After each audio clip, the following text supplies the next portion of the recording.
Assalamualaikum warahmatullahi wabarakatuh. Salam sejahtera bagi kita semua. Om Swastiastu, Namo Buddhaya, salam kebajikan rahayu. Perkenalkan, saya Nurul Akmalia, SIKOM M.Medcom. Saya adalah salah satu dosen dari program studi fotografi jurusan komunikasi di Politeknik Negeri Media Kreatif. Salah satu mata kuliah yang saya ampuh adalah mata kuliah penulisan jurnalistik dengan bobot 3 SKS. Mata kuliah penulisan jurnalistik ini diberikan kepada mahasiswa semester 4. Mata kuliah ini bertujuan untuk memberikan pemahaman kepada mahasiswa secara teori dan praktik menjadi seorang jurnalis dan memproduksi berita. Mahasiswa akan mempelajari proses produksi sebuah peristiwa menjadi berita yang memenuhi nilai berita, etika jurnalistik dengan standar media massa profesional. Literatur yang saya gunakan dalam mata kuliah ini adalah Stanley J. Baran, Introduction to Mass Communications, kemudian Bill Kovacs dan Tom Rosenthal, The Element of Journalism, kemudian Martin Conboy, Journalism Studies, The Basics, kemudian Dennis McQuail, Mass Communications Theory. Pada pokok bahasan dalam mata kuliah ini mencakup sejarah dan perkembangan jurnalistik, prinsip, fungsi, serta karakteristik pers, kode etik jurnalistik, nilai dan jenis berita, hard news, soft news, investigation news, interpretative news, feature, dan opini. Teknik wawancara dan reportase, struktur dan teknik penulisan berita pada media cetak, kemudian penulisan teras berita atau lead dan naskah berita, penulisan tajuk rencana dan opini, struktur dan teknik penulisan berita pada media online, dan jurnalisme warga dan praktiknya. Metode pembelajaran yang saya gunakan dalam mata kuliah penulisan jurnalistik ini menggunakan pendekatan project-based learning dan case-based method dengan penekanan pada praktik lapangan, diskusi kritis, penulisan berita, serta pelaksanaan peliputan secara langsung. Dalam pelaksanaan mata kuliah ini, saya menargetkan mahasiswa menghasilkan 48 artikel yang diunggah ke blog masing-masing. Dalam praktiknya, di ujian tengah semester, mahasiswa diberikan tugas untuk mengirimkan 4 artikel, baik itu hard news dan soft news, ke platform media cetak dan media online arus utama. Sedangkan di ujian akhir semester, mahasiswa menghasilkan majalah yang berisi 48 artikel yang sudah di layout dalam bentuk majalah cetak seperti ini. Evaluasi pada mata kuliah ini dilakukan secara menyeluruh, mencakup aspek pengetahuan, keterampilan, dan sikap. Komposisi penilaian diterapkan berdasarkan rubrik penilaian output based education untuk setiap tugas yang dikerjakan. Secara umum, bobotnya dibagi menjadi 4, yaitu kehadiran dan partisipasi aktif 10%, tugas dan penugasan 50%, ujian tengah semester 15%, dan ujian akhir semester 25%. Saya berharap sebagai dosen pengampu mata kuliah ini, setelah mengikuti mata kuliah penulisan jurnalistik, mahasiswa mampu memahami teknik reportase dan struktur penulisan berita, mampu menganalisis peristiwa dengan nilai berita yang tepat, menulis berita secara faktual, terstruktur, dan menarik untuk di media cetak dan media online, dan menghasilkan produk jurnalistik berupa majalah. Video pembelajaran ini sebagai bagian dari pemenuhan dokumen digital untuk uji kompetensi teknis pelaksanaan tugas dalam bidang pengajaran untuk keperluan sertifikasi dosen tahun 2025. Terima kasih atas perhatiannya. Selamat mengikuti pembelajaran. Wassalamualaikum warahmatullahi wabarakatuh. Halo semuanya, assalamualaikum warahmatullahi wabarakatuh. Teman-teman, dalam keadaan sehat?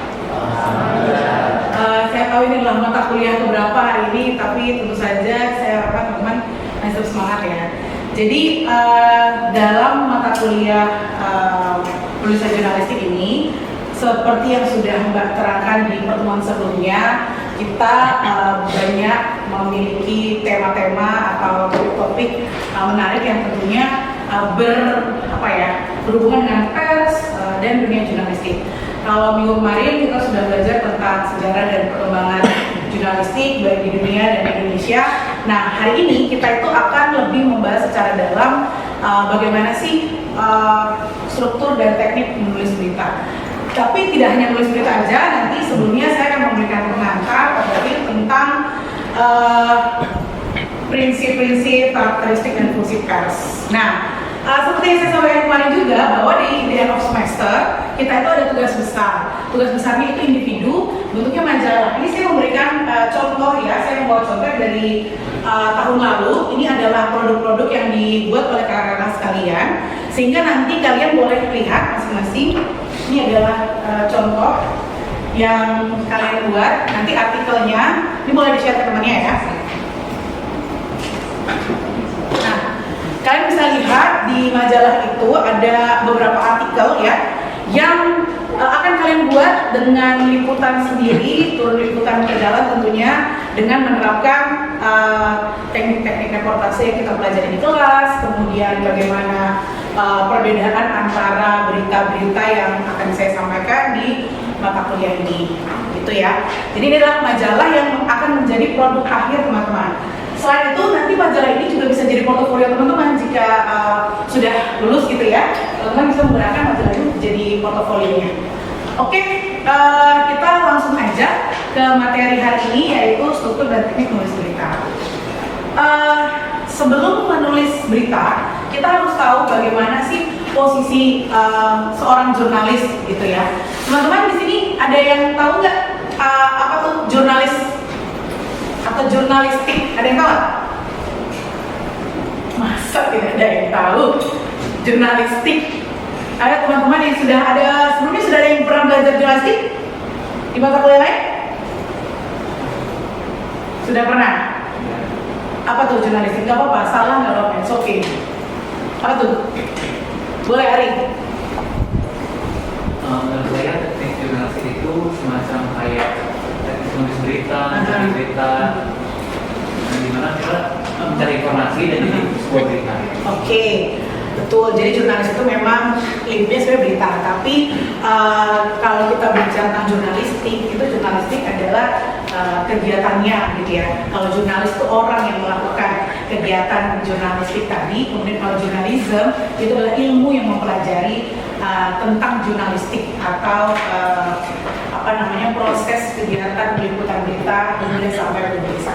Nah, jurnalistik ini biasanya prakteknya itu ada pada pers dan media massa. Di sini ada fungsi utama pers, ada 4. Yang pertama to inform atau memberikan informasi, gitu ya. Jadi setiap media massa itu berkewajiban untuk memberikan materi informasi kepada penonton, halayak atau audiensnya. Jadi itu fungsi utamanya. Yang kedua adalah to educate atau memberikan edukasi, pengetahuan, begitu ya, tentang pengetahuan umum tentunya yang semua orang bisa menerima. Nah, biasanya porsinya itu di setiap media itu berbeda-beda, tergantung dari ideologi media tersebut. Kalau misalkan let's say kita bicara tentang media televisi, Metro TV gitu ya, tentu saja persentase informnya itu lebih besar dibanding misalkan entertain gitu ya. Nah, kemudian ada to influence, untuk mempersuasi atau mempengaruhi orang. Bisa saja untuk jadi sepaham atau jadi mengikuti apa yang keinginan agenda dari media tersebut gitu ya. Kemudian ada to entertain, untuk memberikan hiburan. Biasanya kalau media-media mainstream seperti tadi saya sampaikan, Metro TV atau media cetak Kompas gitu ya, itu tentu saja entertainnya mungkin sekitar 20-30% saja, lebih banyak educate dan inform. Nah, tetapi ada media-media yang ideologinya memang misalkan untuk hiburan. Misalkan kalau media cetak ada Cosmopolitan atau dulu ada Gogger gitu ya. Nah, itu memang dibuat untuk hiburan, sehingga persentase konten hiburannya itu lebih banyak. Selanjutnya karakteristik pers, ada periodisitas, artinya dia itu akan periodikal, antara sehari sekali atau sebulan sekali, seminggu sekali gitu ya. Kalau dia terbit ada periodisitas yang jelas, itu masuk dalam karakteristik pers. Kemudian publisitas, artinya dipublikasikan ke halayak atau masyarakat luas. Dan tentu saja aktual. Aktual artinya itu betul-betul terjadi ya, dan baru saja terjadi. Dan universalitas, artinya tidak bisa kita menyampaikan sebuah informasi atau berita yang tidak diketahui kontennya oleh banyak orang. Jadi harus universal, baik itu penggunaan bahasanya dan lain sebagainya. Kemudian ada sini ada 3, ada idealisme, komersialisme, dan profesionalisme. Idealisme ini biasa berkaitan dengan ideologi dari media massa tersebut. Kemudian komersialisme karena memang media massa itu adalah sebuah lembaga profit begitu ya, artinya mereka ada iklan dan lain sebagainya.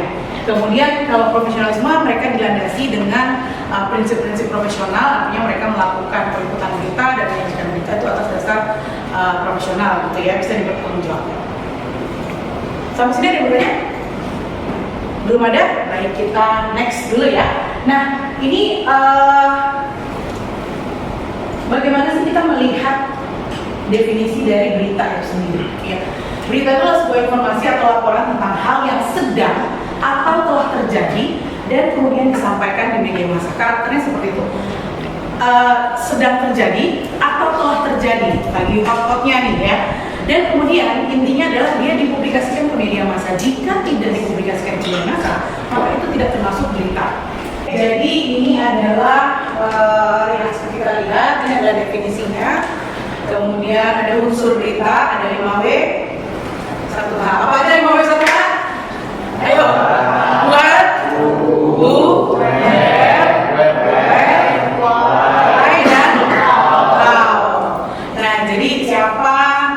kejadiannya, kapan kejadiannya, kemudian bagaimana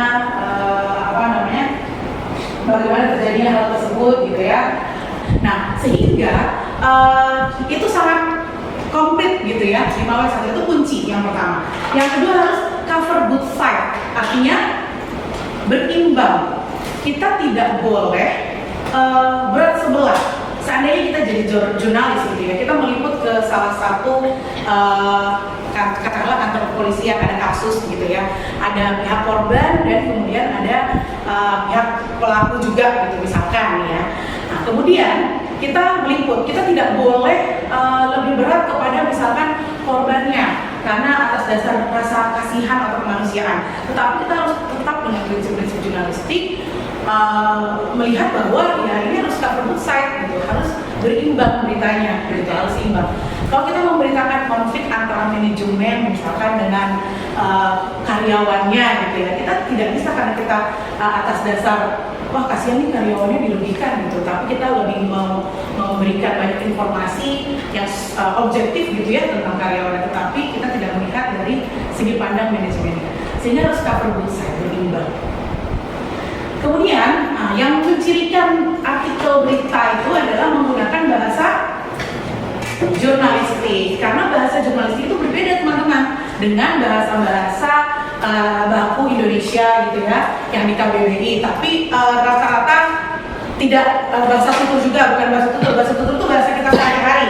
Ya kan misalkan kalau kita di Jakarta nggak mungkin pakai lu gue dong ya, ada di dalam sebuah artikel gitu ya. Atau istilah-istilah yang kiranya tidak dikenal secara luas oleh halayak ramai.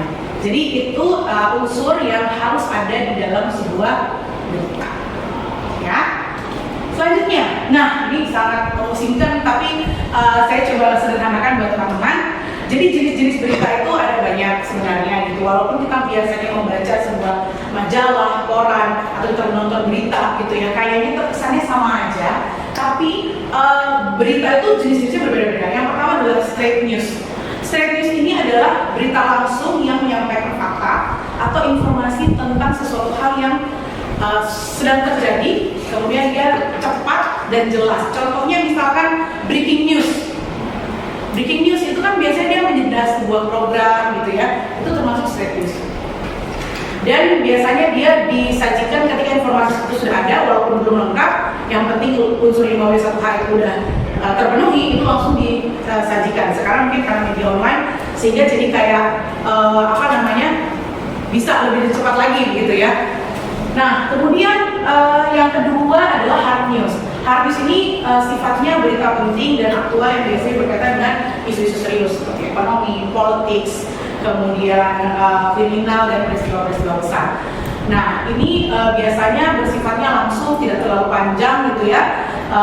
Dia juga aktual dan faktual, hard news ini.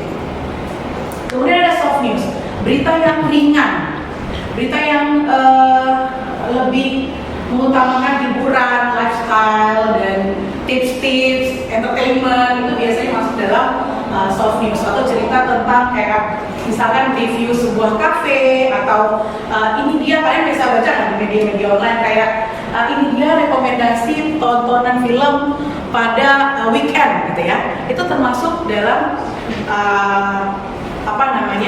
soft news juga. Kemudian ada deep news, berita mendalam yang memberikan analisis yang lebih rinci dengan konteks luas tentang suatu hal. Jadi misalkan dia itu ada suatu kejadian yang kemudian akan dikulik lebih dalam lagi. Ini mungkin kadang akan agak-agak deep news ini apa bedanya kemudian dengan investigation news. Deep news ini biasanya kalau kalian baca sebuah majalah atau koran ada yang profil seseorang, misalkan kayak profil seorang pengusaha sukses gitu ya, kemudian ada perjalanan hidupnya, itu masuk deep news gitu ya contohnya. Kemudian investigation news, investigasi, namanya juga investigasi ya. Jadi berita ini hasil penyelidikan yang mengungkap fakta tersembunyi atau kecurangan yang biasanya merupakan riset yang insentif. Nah, investigasi ini biasanya lebih ke kasus-kasus ya.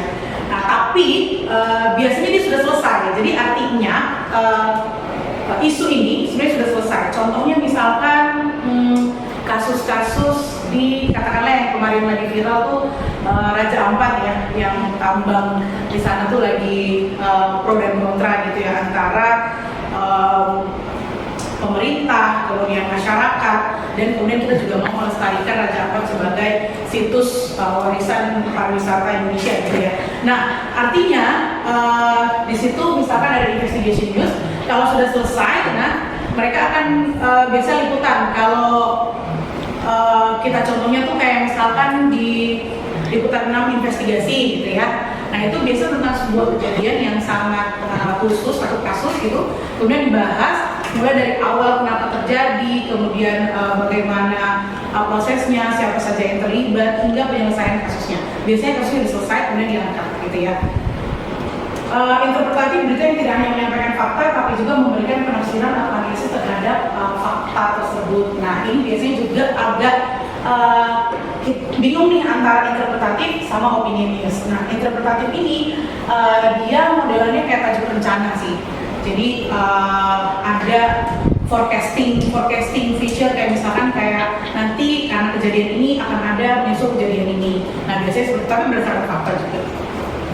Kemudian opinion, nah ini kalau biasa kalian lihat di kolom-kolom semua majalah atau koran gitu ya, ada pendapat para ahli, misalkan opini seseorang tentang konflik sekarang nih tentang tadi Raja Ampat itu ya, misalkan dia orang pemerhati lingkungan yang peduli terhadap isu-isu climate change, kemudian dia memaparkan opininya tentang bagaimana sih sebenarnya kita menyikapi kasus tersebut gitu ya, tapi dia ahli gitu. Kita itu ketika menulis tentang opini kita harus ahli terhadap bidang tersebut. Begitu teman-teman. Kemudian feature, nah ini feature yang paling banyak sebenarnya ya, yang paling sering ditulis, yang paling banyak dan yang paling enak dibaca. Karena walaupun dia agak panjang, tapi gayanya naratif, artinya kayak bercerita gitu. Kita ngerasanya bukan membaca berita, tapi ngerasanya kayak mendengar orang bercerita tentang sebuah kejadian atau sebuah tempat dan lain-lain. Dia fokus kepada sisi manusia dan detail yang menarik perhatian pembaca. Jadi kayak ada sense of placing biasanya ya, seperti itu. Kemudian editorial rating ini biasanya di setiap majalah atau boleh saya contohkan, di setiap majalah itu biasanya ada dari redaksi gitu ya di depan. Nah dari redaksi ini adalah sebuah tulisan yang dari seperti ini contohnya dari redaksi. Jadi dia akan menjelaskan bahwa edisi ini isunya terkait tentang apa, kemudian rata-rata artikelnya itu membahas tentang apa. Nah, itu dibuat oleh pimpinan redaksinya biasanya. Itu teman. Ada yang bertanya sampai sini? Oke, silakan. Apa sih perbedaan antara hard news dan soft news dalam penyampaian isi berita? Oke, terima kasih. Hard news dan soft news. Jadi kalau kita lihat ya dari definisinya, hard news itu biasanya immediately banget, nih, aktual. Nah kalau kita berbicara tentang jumlah kata biasanya ya. Biasanya kan ada persyaratan untuk jumlah kata itu biasanya biasanya lebih singkat di 300 kata sampai 400 kata. Sedangkan soft news itu biasanya lebih panjang karena satu ceritanya memang lebih ringan dan kemudian lebih sudah banyak fakta-fakta yang terkumpul. Kalau hard news ini misalkan nih kita contohkan aja deh, terjadi misalkan kebakaran di daerah, dulu pernah ada kebakaran daerah Pluit ya, daerah Pluit. Nah, ketika kejadian kebakaran tersebut, turunlah reporter ini untuk liputan ke sana. Dia belum tahu berapa korbannya, dia belum tahu juga berapa kerugiannya. Namun yang dia tahu saat itu terjadilah sebuah kebakaran yang cukup besar dan susah untuk dipadamkan, sehingga dia membuat sebuah hard news ya, yang sangat pada saat itu juga sudah ada unsur 5W1-nya dibuat, diterbitkan. Nah, kemudian ini salah satu contohnya ya, bagaimana kemudian kejadian tadi itu bisa jadi soft news. Nah, mungkin di sebulan berikutnya kemudian sudah terdata bahwa kerugiannya seperti apa gitu ya. Nah, kemudian siapa yang jadi korban, misalkan diwawancarai korbannya, bagaimana dia kehilangan rumah gitu. Jadi dari sisi human interest-nya gitu. Jadi soft news itu lebih kepada bercerita, kemudian tidak yang 5W1H banget gitu ya. Nah, tapi ada sisi-sisi lain yang kemudian diangkat. Bagaimana kemudian dia bertahan setelah bencana kebakaran tersebut gitu. Misalkan bagaimana dia ketika kehilangan rumahnya, terus dia harus membangun rumahnya from the scratch, akhirnya dia seperti ini. Nah, itu bisa jadi soft news. Kalau kita lihat dari sebuah sudut pandang gitu ya, satu berita itu kira-kira. Oke, kita next. Nah, untuk menentukan apakah informasi ini layak menjadi berita, ada yang namanya nilai berita atau indikator kita bahwa ini layak menjadi sebuah berita ya, informasi ini. Yang pertama adalah magnitude. Magnitude itu adalah dampak. Kira-kira berita ini berdampak besar nggak bagi orang-orang? Misalkan salah satu yang sangat berdampak besar, ada yang mau kasih contoh?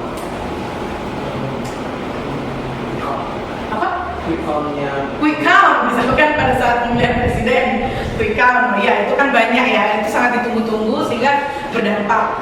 Dan maksudnya gini, mereka sudah bisa memprediksi, oh siapa nih presidennya, kemudian bagaimana nih nanti susunan. Jadi sangat, dan itu mempengaruhi seluruh masyarakat Indonesia gitu ya. Misalkan juga sebuah berita yang biasanya sangat berdampak ke semua lapisan masyarakat adalah kenaikan BBM ya. Kenaikan BBM itu adalah memiliki dampak yang besar banget, karena mulai dari lapisan masyarakat yang menengah ke bawah, di atas, itu semuanya pasti terdampak dengan adanya kenaikan BBM tersebut. Itu berarti menjadi salah satu indikator bahwa informasi ini sangat berdampak besar untuk orang-orang. Kemudian ada prominence. Jadi tahu prominence apa? Prominence itu ketokohan. Tokoh, siapa yang mengalami hal tersebut? Contoh, misalkan Faris kesandung, terus dia jatuh, bisa jadi berita nggak? Faris bisa jadi berita nggak? Tidak. Kenapa? Karena Faris bukan terkenal, sorry Faris, nobody gitu ya.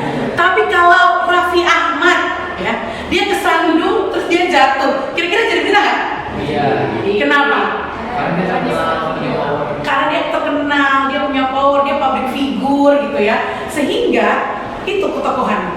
Kalau misalkan, lagi contoh ya, kalau misalkan Aul gitu ya, bersepeda keliling komplek, bisa jadi berita nggak? Tidak, tentu saja tidak, karena Aul bukan tokoh. Tapi kalau Jokowi bersepeda keliling komplek dengan kucingnya, jadi berita nggak? Jadi berita, bisa jadi berita. Ini dia potret Jokowi, udah kebayang headline-nya gitu ya, yang bersepeda dengan kucing kesayangannya gitu ya. Atau Pak Prabowo, kan dia suka bawa, siapa kucingnya Prabowo? Bobby the Cat ya. Nah, jadi ketika itu tadi, kalau kucingnya Segaf yang menggunakan kereta, itu tidak akan jadi berita. Tapi karena Bobby the Cat ini adalah kucing dari Pak Prabowo yang notabene adalah presiden Indonesia, dia Bobby the Cat tidur aja bisa jadi berita gitu ya. Jadi seperti itu teman-teman. Prominent ketokohan. Kemudian konflik, tentu saja ya. Segala sesuatu yang mengandung konflik itu biasanya menjadi informasi yang menarik bagi orang-orang. Ini tentu saja konflik itu adalah dua orang atau dua kubu yang berselisih. Kemudian proximity itu kedekatan. Apakah pembaca ini ada unsur kedekatan dengan berita tersebut? Misalkan ada yang ingat nggak di tahun 2019 mungkin ya, ada orang Depok namanya Reinhard Sinaga, ya, di London tinggalnya, dia melakukan pelecehan seksual pada saat itu ya di London. Nah, orang Indonesia sangat tertarik dengan berita tersebut karena Reinhard Sinaga adalah orang Indonesia gitu. Kalau itu mungkin warga negara lain, kita mungkin nggak terlalu tertarik atau beritanya nggak booming banget di Indonesia seperti itu. Itu proximity. Timeliness artinya dia tidak berbatas oleh waktu. Kita masih membahas itu sampai kapanpun masih bisa relevan. Contohnya COVID. Ya.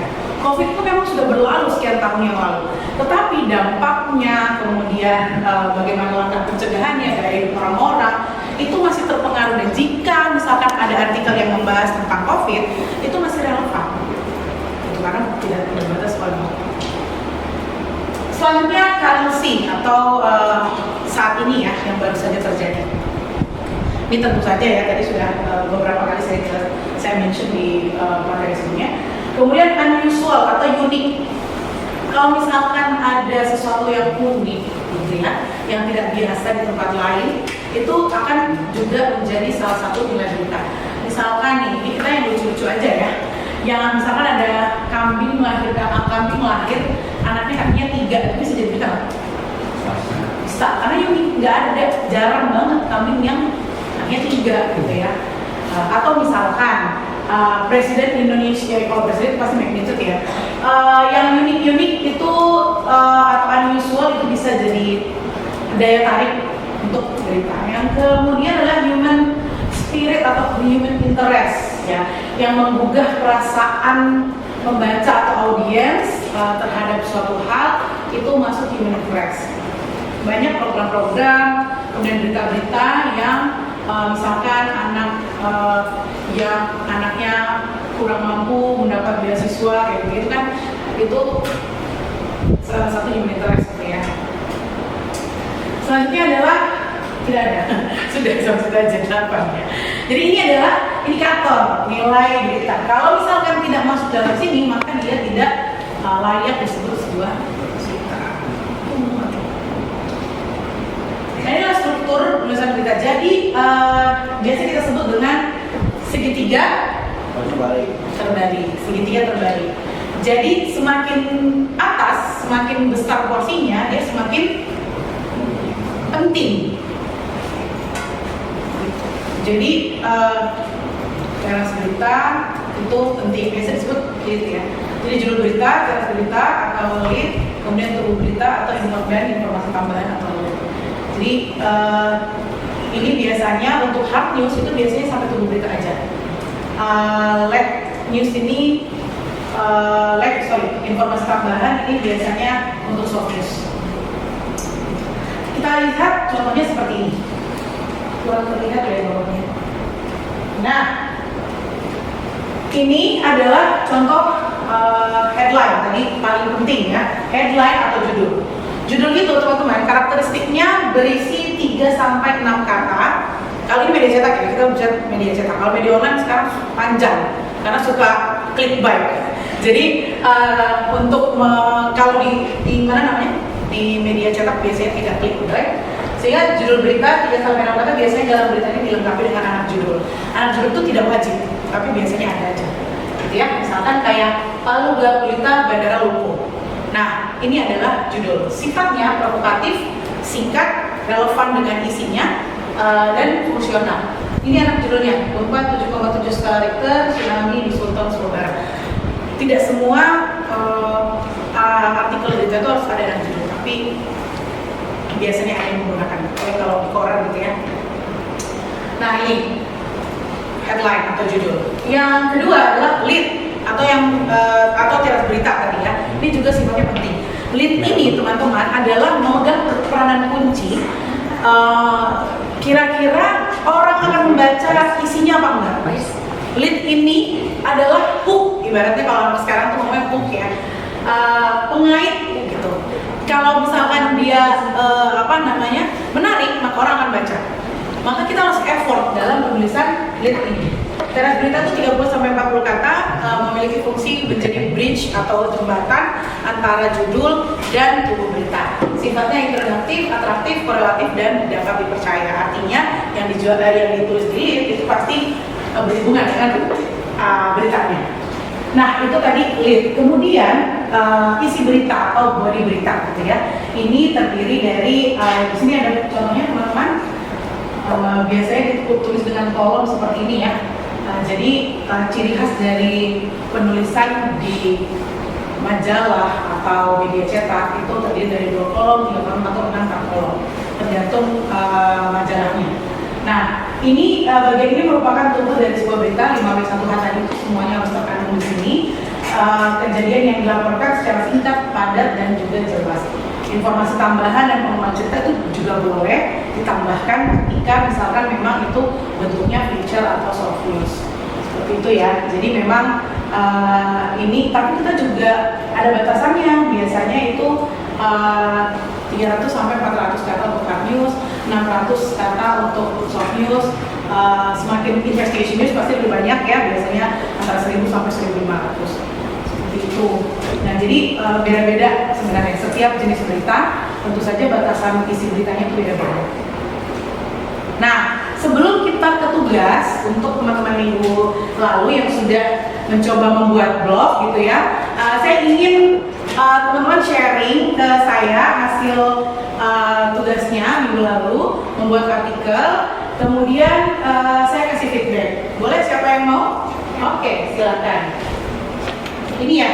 Iya. Baik, silakan. Oke, ini salah satu artikel yang saya tulis dan saya publish ya Mbak. Ya. Ini di sini ada headline-nya atau judul, yaitu Jakarta Movie Komunitas Teater Musikal Anak Muda. Lalu di sini ada lead beritanya. Lalu di sini ada isi atau body beritanya seperti itu. Mungkin boleh. Oke, saya kasih feedback ya. Ini judulnya sudah bagus, tapi alangkah lebih baik lagi kalau misalkan teater musikal yang sedang tren gitu ya. Jadi atau yang lagi viral gitu ya. Sekarang kan suka provokatif gitu ya. Jadi biar bisa membawa pembaca itu membaca artikel kalian. Nah, untuk leadnya sendiri Jakarta Movie Komunitas, oke, tempatnya udah ada, punya udah ada, why-nya udah ada juga, tapi kurang. Nah, jadi mungkin nambah 1 kalimat lagi ya untuk lebih jelas, kemudian akan menjadikan trigger untuk orang itu bisa membaca. Nah, tapi kalau tadi ini sebenarnya sudah saya lihat sebelumnya ya, saya sudah baca, terima kasih, ini cukup bagus, sudah menggunakan bahasa jurnalistik, kemudian sudah cover both side juga, dan juga sudah ada di bawah 1H. Boleh tepuk tangan buat thank you teman-teman. Nanti untuk assignment yang lain boleh kita buat ya lagi untuk kita review di pekan depan. Ini teman-teman tugasnya buat 2 hard news dan 2 soft news, buat artikel berita yang sesuai dengan struktur berita yang sudah saya sampaikan tadi sebelumnya, kemudian upload ke blog masing-masing dan nanti linknya tolong dikirim ke saya untuk saya assessment ya. Nah, untuk penilaiannya nanti akan tentu saja 4 berita ini akan sama gitu ya komponen penilaiannya. Yang penting sesuai dengan struktur berita dan memiliki news value. Oke, baik teman-teman, saya rasa cukup sekian dari materi kita hari ini ya tentang menulis berita sesuai dengan strukturnya, tentunya di media cetak. Nanti masih di pekan depan kita akan belajar tentang teknik reportase, bagaimana kita mau wawancara dan lain sebagainya. Nah, teknik reportase jangan lupa pekan depan teman-teman boleh bawa majalah ya, majalah apa saja yang bisa kalian temukan di rumah kalian, majalah yang udah tahun berapa juga nggak apa-apa. Sama-sama kita belajar struktur majalah untuk tugas akhir kalian nanti. Oke, terima kasih atas waktunya teman-teman. Assalamualaikum warahmatullahi wabarakatuh.